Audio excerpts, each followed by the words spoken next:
La paz y la justicia son la principal deuda de nuestra generación.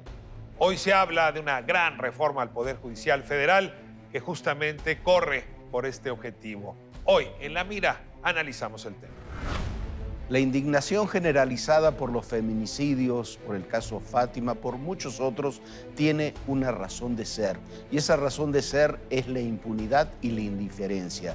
Si no reformamos la justicia, si no se hace justicia y se acaba con la impunidad, es imposible avanzar en estos temas.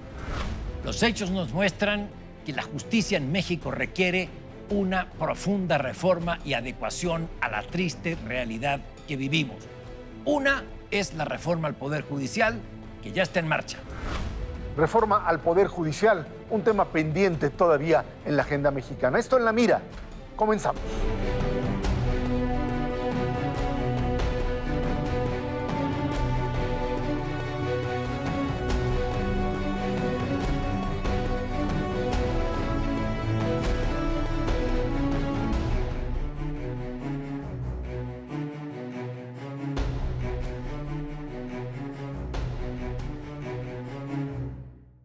Hoy en La Mira abordaremos quizá uno de los pendientes más importantes de nuestra generación. No hay seguridad, no habrá paz mientras la justicia no funcione en nuestro país. Se pretenden hacer distintas reformas. Hemos analizado aquí las que tendrá que hacer la Fiscalía General o que va a proponer la Fiscalía General, pero por lo pronto hay una reforma planteada por el presidente de la Suprema Corte que incluye pues algunos retoques, algunos dicen mayores, otros dicen que no tanto, al Consejo de la Judicatura, a la manera como se definen las tesis dentro del Poder Judicial y sobre todo lo que se intenta es combatir la corrupción que algunos jueces y otras autoridades judiciales han cometido. Frente a esta realidad, pues tenemos hechos cotidianos que no se resuelven, que no encuentran paz, que no encuentran tranquilidad, todo lo contrario. Creo que el tema del feminicidio es una epidemia que no deja de crecer y el reclamo es casi el mismo, impunidad. Falta de investigación, falta de compromiso político. Abrimos, si quieren, la conversación. Agarren el tema que les parezca más importante para entrarle a este asunto. Están relacionados, ¿no? Tú decías impunidad, y yo creo que ese es el tema, es impunidad.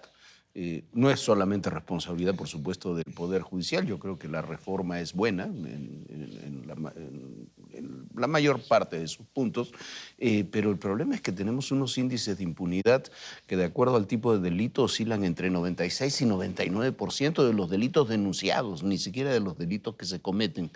Y si la impunidad en los delitos denunciados en general es tan alta, cuando llegamos al caso del feminicidio, de la violencia contra las mujeres, es casi absoluta.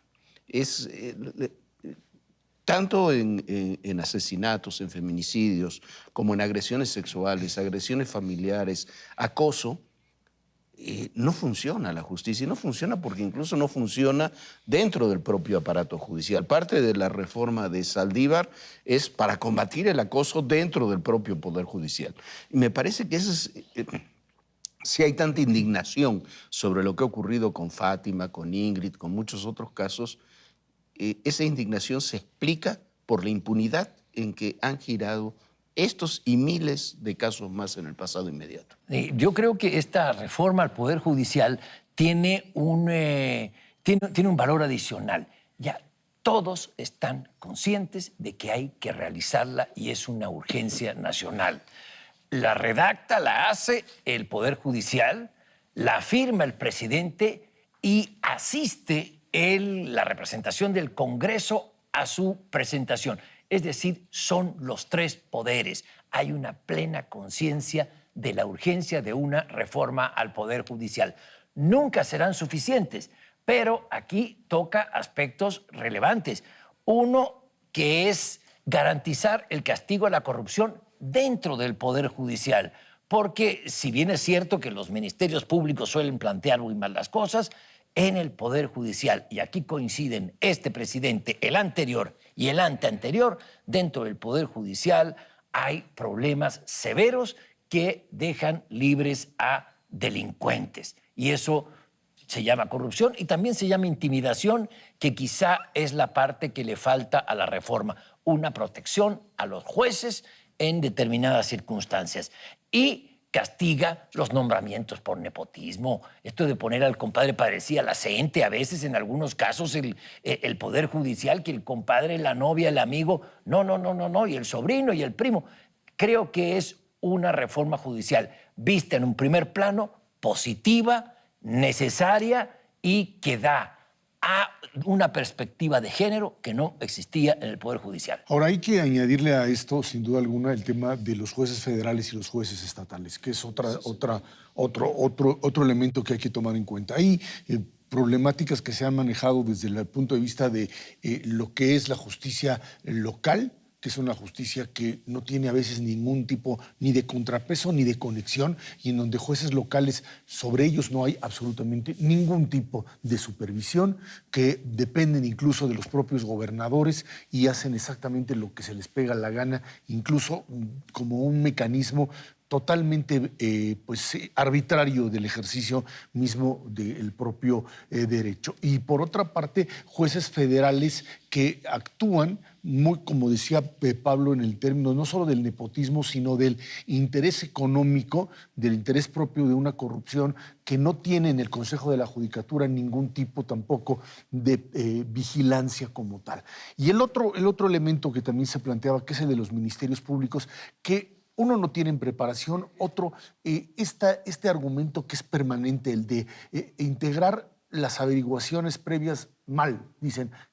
Hay una enorme cantidad de ocasiones en donde se les cae el caso a los fiscales porque dicen es que integraron mal la averiguación y al integrarla mal pues quedó libre el acusado y bueno, pues simple y sencillamente la criminalidad es la que tiene la sartén por el mango, son los que tienen los abogados, son los que tienen poder económico y creo que en ese sentido esta necesidad de reconstruir un poder judicial que tenga profesionalismo con ministerios públicos que sean suficientemente eficientes, tiene que ir por ahí una reforma judicial de mayor calado, ¿no? Ahora, ciertamente el problema es que en este país prácticamente no tiene consecuencias el hecho delictivo. Se delinque y 99.9% de los delitos quedan realmente sin ninguna consecuencia. Y la punibilidad, digamos, ¿no? Que sería lo contrario justamente esta impunidad, pues se produce por varias instituciones. Y ciertamente que este país tenga un grado tan alto de falta de consecuencias no se debe al Poder Judicial, es decir, al federal. El federal ha sufrido reformas muy importantes, se encarga pues, un poco del gran paraguas de la justicia, es la autoridad que da el rostro de cara a la ciudadanía, pero buena parte de los asuntos se dirimen, ya lo decía Ezra, en los poderes judiciales locales. Y ciertamente ahí es donde la cosa está hecho, hace aguas por todos lados. Un problema muy serio previo a los poderes judiciales es que prácticamente no se investiga ninguno de los delitos. O sea, la mayoría de los presos que están hoy en las cárceles es porque los agarraron infraganti, no porque haya habido una investigación. Entonces, no se investiga, que es uno de los temas serios del feminicidio. Las mujeres se quejan de que ninguna investigación prospera y luego se integran mal las poquísimas investigaciones que se hacen y luego tenemos jueces que lo único que hacen es transcribir lo que el fiscal o el Ministerio Público les entregó. Entonces, sí hace agua ahí a nivel local y ahí, la verdad, no estamos haciendo todavía nada. Para muestra, el botón del Tribunal Judicial de la Ciudad de México, que es quizá uno de los más impunes de todos. Y que tiene relación con la reforma judicial. Uno de los puntos, la reforma que presentó el ministro Saldívar, que apoyó el presidente, el Congreso y demás, es una reforma al Poder Judicial, no es a todo el sistema de justicia y de seguridad. Me parece que uno de los puntos importantes, quizás el central, que a ver si lo dejan pasar los legisladores, es que el Consejo de la Judicatura puede intervenir ante los jueces locales, porque como dicen ustedes, no hay ningún control. Pero ahí está el verdadero agujero negro de la seguridad y de la justicia. La Guardia Nacional es una muy buena idea, yo creo que es una muy buena idea, pero si no tienes policías locales, estatales y municipales que funcionen, no va a alcanzar la Guardia Nacional, no va a alcanzar un gran poder judicial federal que esté moderno, que esté afinado y demás, porque la justicia se hace en el llano, se hace en los estados, se hace en los municipios, y eso es lo que está fallando. Y veo, quizá sí, hay un problema con los jueces del ámbito local, pero también es en el federal.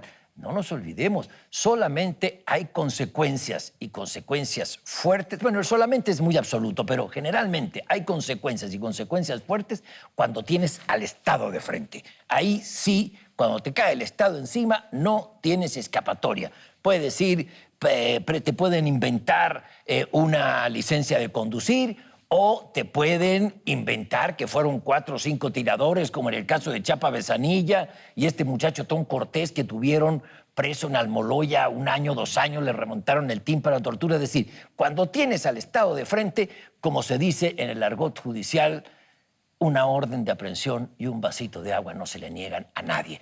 Eso es lo que se tiene que acabar. Y ahí hay fabricación incluso, ¿no? Sí, claro. Fabricaciones de culpables y una serie de tropelías que es necesario. Por eso yo sí creo que es de aplaudirse que los 3 poderes de la Unión digan, señores, sí, hay que reformar el poder judicial, como acotas, no el aparato de justicia, como acotas bien Jorge, porque estamos viendo cosas terribles. Y cosas terribles es lo que ya comentaremos, el tema de los feminicidios. Ahora, ahí viene el tema del debido proceso.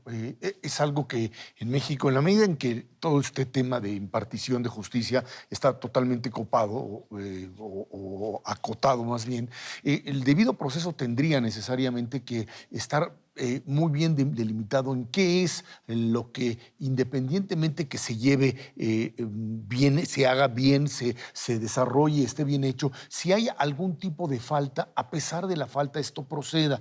En un país como este, en donde todo el proceso judicial puede estar viciado y puede estar muy mal manejado y entonces eventualmente los casos se caen, tendríamos que encontrar en el debido proceso también una forma muy clara de cuándo ese debido proceso puede anular un juicio y cuándo no, porque si no, cualquier elemento en este mundo de impunidad, cualquier falta, cualquier pequeña coma que no esté puesta en el expediente puede dejar libre a cualquiera de estos, pues, prácticamente culpables por definición como tal, incluso infragantis, y que los pescan infraganti y que finalmente se convierten en parte de esta criminalidad actual. Ahora, la paz como resultado, ¿no? Que eso es realmente lo que nos interesa, y una paz legal, conforme a derecho, ¿no? De una democracia moderna, pasa por distintas piezas. Si ahorita nos pusieran enfrente las piezas, pues en efecto, de un lado, en una esquina, podría estar la Guardia Nacional, pero sola no funciona. En otra pieza importante podría ser esta reforma al Poder Judicial Federal. Es importante, pero no funciona Solo no por sí funciona. misma. Y entre estas dos todavía. Y hay muchas que todavía no están en medio. Entonces vamos a tener que seguir empujando, analizando, para que esas otras piezas estén presentes, porque si no, lo fundamental, que es la paz en nuestro país, seguirá siendo una deuda con los nuestros, con nuestra generación, con nuestra época. Muchas gracias por acompañarnos. Esto es En la Mira. Nos miramos próximo martes, mismo horario, aquí en ADN 40.